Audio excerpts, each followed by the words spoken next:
A gente vai voltar a falar então da pesquisa IPESP, divulgada agora, pesquisa para a presidência da República, e vamos conversar com o cientista político, diretor do IPESP, Antônio Lavareda, que atende a CNN mais uma vez. Lavareda, tudo bem? Bom dia. Bom dia. Bom dia, Rafael, bom dia, Stephanie, bom dia aos espectadores da CNN. Lavareda, eu queria que você estabelecesse uma comparação para a gente dessa pesquisa com a pesquisa anterior do IPESP. Pelo que eu consegui ver aqui dos outros dados que vocês colocaram à disposição de quem acompanha as pesquisas do IPESP, as coisas parecem cada vez mais cristalizadas, tanto na intenção de voto para os dois favoritos, quanto na intenção dos eleitores de levarem e confirmarem o voto lá no dia 2 de outubro, que hoje elas prometem dar, seja para Lula, seja para Jair Bolsonaro, né, Lavareda?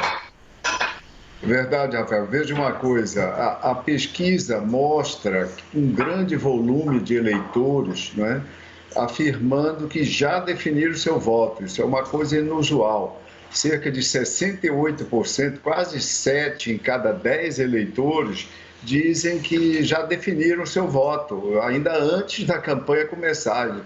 Já afirmam que já tem um candidato escolhido para presidente da República há pouco mais do que 4 meses da eleição ainda e sem haver sequer começado a campanha em termos oficiais.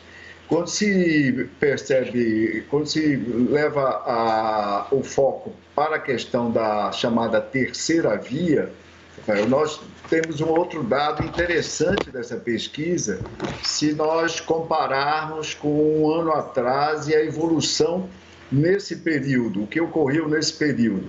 Veja o seguinte, a soma dos dois líderes, Lula e Bolsonaro, era um ano atrás 58%, a soma das intenções de voto deles, 58%. 6 meses depois, em novembro passado, esse número dos dois agregados evoluiu para 67% e chega agora a 79%. Enquanto que os candidatos, todos eles, os demais candidatos, todos eles juntos, e lembrando que houve uma grande variação, nomes que chegaram, nomes que saíram ao longo do percurso, como mais recentemente Moro e Dória, mas antes Luciano Huck, Mandetta e outros. Pois bem, um ano atrás, todos os demais candidatos, Ciro e os demais, somados, totalizavam 30 pontos percentuais. 6 meses depois, em novembro passado, esse número recuou para 24. E agora, nessa última pesquisa, somam apenas 16%. Rafael, isso mostra que a eleição vai assistindo um processo de consolidação das intenções, das preferências dos eleitores e deixando cada vez um espaço mais restrito para o que se convencionou chamar um projeto de terceira via. Lavareda, estou dando uma olhadinha aqui, você sempre ressalta, né, quando a gente conversa, a importância, a relevância da economia no processo eleitoral, né, especialmente quando há um político tentando a reeleição, um presidente tentando a reeleição. E tem alguns dados interessantes aqui na pesquisa, a avaliação do governo Bolsonaro. O governo é ruim ou péssimo para 51% dos entrevistados. Esse número já foi de 55%, caiu para 51%. 17% entendem que é irregular e 31% ótimo ou bom. Essa é a avaliação do governo, a aprovação do governo. Ruim para 60% e bom para 35%, ou 60% desaprovam e 35% aprovam. E aí, para onde a gente caminha aqui, a economia está no caminho certo ou errado? 62% acham que no errado. Percepção sobre inflação, 71% acham que aumentou muito. Expectativa de inflação, 45% acham que vai aumentar muito e mais 19% acham que vai aumentar. Com esses indicadores aqui, a tentativa de reeleição do presidente Jair Bolsonaro fica muito difícil de qualquer político. A gente não pode nunca falar em algo inviável, mas fica muito difícil com essa sensação que as pessoas têm de que as coisas estão ruins e vão piorar daqui até o fim do ano, Lavareda? Rafael, a pesquisa, esse levantamento, é farto em números que são negativos para o governo, né, do ponto de vista da sua avaliação pela opinião pública. Se nós nos limitarmos a olhar o que seria o principal triângulo, né, dentro do qual se dá a avaliação de um governante, de um incumbente, alargando ou estreitando a probabilidade das suas intenções de voto evoluírem ao longo de uma campanha, nós vamos ver o seguinte: economia, percepção de que a economia está no caminho errado. Você mencionou 62%. Aprovação geral do governo, desaprovação no caso, majoritária, 60%. E ainda, um elemento remanescente importante que vai acompanhar como problema a campanha do candidato incumbente, Jair Bolsonaro, que é a questão da avaliação pela sociedade do seu desempenho, do desempenho do governo no combate à Covid-19, no combate ao coronavírus. 50% avaliam como ruim ou péssimo. Então, esse é o triângulo básico. Uma desaprovação da economia, uma desaprovação geral e uma desaprovação específica no que concerne à pandemia. Com esses números, Rafael, é impossível para qualquer governante lograr a sua reeleição. Óbvio que você lembrou, o pleito não vai se dar hoje, a eleição é pouco mais do que 120 dias à frente, mas seria necessário uma mudança significativa, importante dessas referências, desses parâmetros, para que o presidente possa ter uma chance real de vir a ser reconduzido ao Palácio do Planalto. Rafael. Lavareda, a Basília Rodrigues, nossa analista, quer te fazer uma pergunta também. Oi, Basília. Oi, tudo bem? Colombo, obrigada pela entrevista, Lavareda. Eu queria saber a sua avaliação sobre essa partida ser decidida mesmo já no primeiro turno das eleições. De acordo com esse último levantamento do IPESP, é um dado que sempre me chama a atenção, está apontando que 68% dos entrevistados já decidiram, então, qual é o seu candidato. Essas pessoas também foram perguntadas, você vai decidir quando? Depois do debate, depois das propagandas? Algumas optam por decidir depois, mas 68% dizem que já tem candidato e é isso mesmo. Levando em consideração essa margem aí de intenções de voto, 45% para Lula, 34% para Bolsonaro, o senhor acha que o primeiro turno vai ser o decisivo? Resolve no primeiro turno? Olha, Basília, a probabilidade da eleição vir a ser resolvida no segundo turno tem a ver basicamente com a viabilização ou não de uma candidatura competitiva no chamado campo da terceira via ou do centro-direita, ao lado de Ciro Gomes. E isso parece ter dificuldades, esse projeto. Agora, a senadora Simone Tebet basicamente foi ungida, pelo menos até o momento, como candidata de PSDB, Cidadania e MDB. A pesquisa aponta alguns sinais de possibilidade de crescimento da senadora, com um nível suficiente de exposição, etc. e tal. Há sinais disso, sobretudo na questão de probabilidade de voto, se as pessoas poderiam vir a votar nela.